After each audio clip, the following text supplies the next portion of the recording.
Hello, it's John Neal here. It's Monday the 6th of January 2025 and the UK, England in particular, and specifically Nuneaton, is flooded.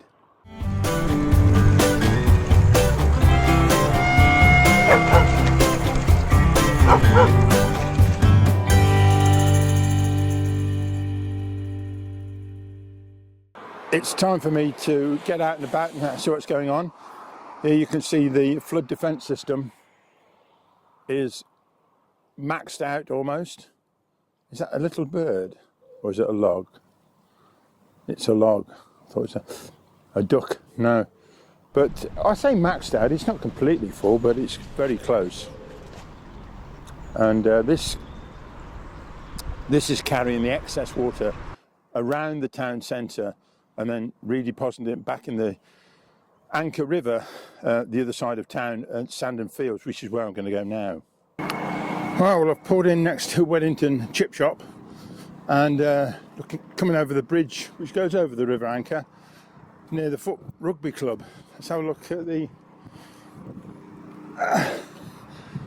the join where the flood relief system joins the River Anker.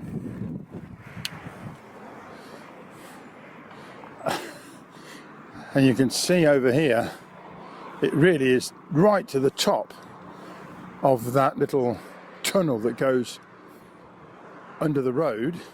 This is the River Anker here, and this is the flood relief going this way, heading off to Sandon Fields. And it looks like they won't be playing many rugby matches on there in the near future. This is the Nuneaton Old Edwardians Rugby Club, and from the far side of the road here you can see where the flood relief system is going underneath the Weddington road and joining with the River Anker just behind and next to the chip shop.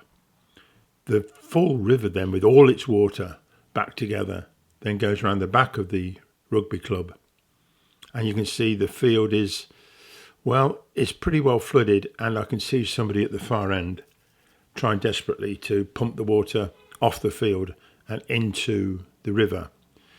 And I suppose if there's a game next week on Saturday, they might just about manage it.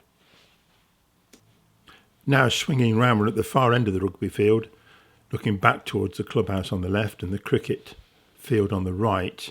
And those rugby posts, come on, who wants me to fly through them? Okay, I hear you. Well, if it all goes wrong, it's your fault. Oof, lovely. The cricket pavilion is almost surrounded by water, and I trust none of it's gone inside to do any damage. And the field is well flooded, but it will drain away eventually. I'm making my way down Cleav Gardens. All that noise, I thought it was something to do with the floods, but it's not. They're just rebuilding the road and the pathway. Yeah, Cleav Gardens, which is back onto Sandon Fields, and straight away, yep, we can see it is flooded. Look at this.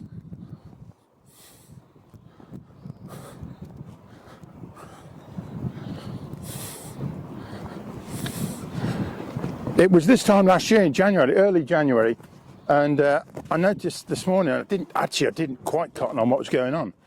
My back garden was flooded, and I didn't realise there was a patch which was not, it didn't have snow on it, wasn't covered with snow, and the reason being it was flooded. So here we are, look at this, it's considerable.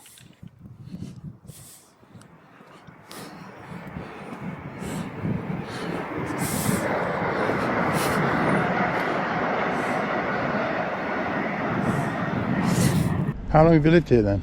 10 years, 10, 12 years. Yeah. I know it floods regularly like this. Yeah, but this is the thing, this is the worst. It's been about a year or so, I would think. Yeah, I didn't see this bad last year. And the place down there, before they tarmacked it, used to flood. It's now beginning to flood again there as well. So yeah. You must have had a hell of a lot of rain last night. Yeah, indeed so. I've never seen it like this, as bad as this. Yeah, yeah. But, that's a British road for you. Yeah. I must say, when I was here last year, it wasn't as bad as this. This is really quite high. And if this road is flooded, which it is, this is as bad as it was before. Let's have a look. Wow. And it's in danger of approaching these flats here, look, but I think they're okay at the moment. And you can see they've got some flood defence barriers there, which are not in use yet. But this is quite serious. This is a road. We usually park just here when we come down to go for a walk. But the river is over there. The sports field the other side gets flooded, but this part is a road that goes through, which is now really very flooded. So I think the thing to do is to get back over this side and let's have a look from up in the air. As you can see, this first football pitch is completely submerged from end to end.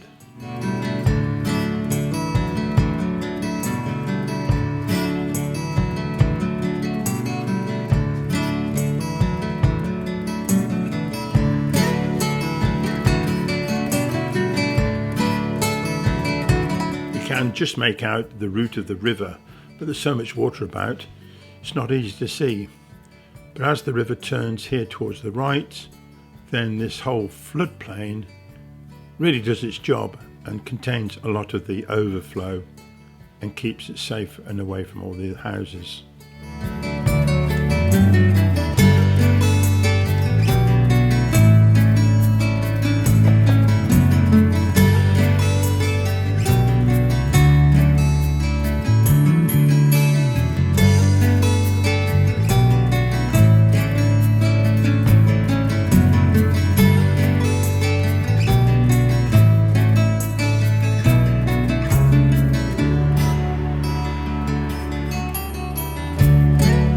Here we can see Weddington Church, St James's, and the car park was flooded very badly last winter, and it looks, whatever work's been done has been successful because there looks to be no water there at all.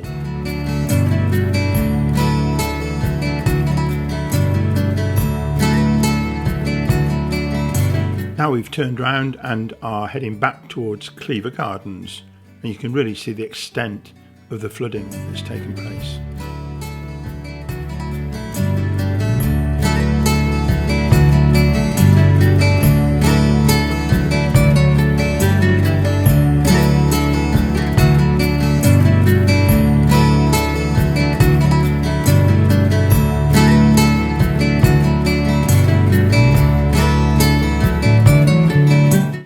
And here's a last look at Cleav Gardens and the rugby club in the distance.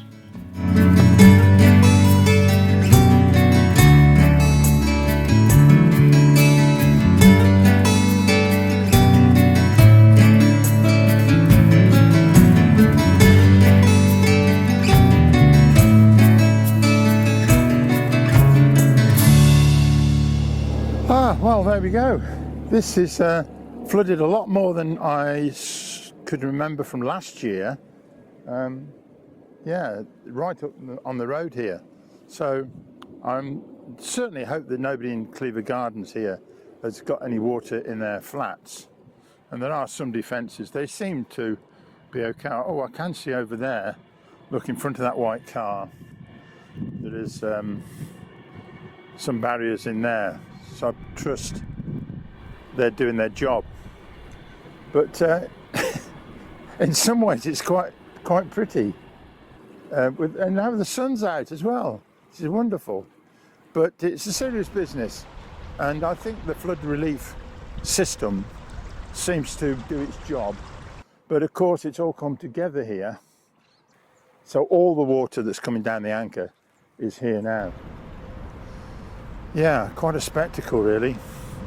And let's just hope everybody's safe and dry and doesn't come to any harm. Okay, right, there you go. Listen, thank you for watching, and do subscribe. I've got its ever increasing number of subscribers. If you haven't subscribed, do so. That'd be nice. And yep, you will see me next time. Okay, bye bye.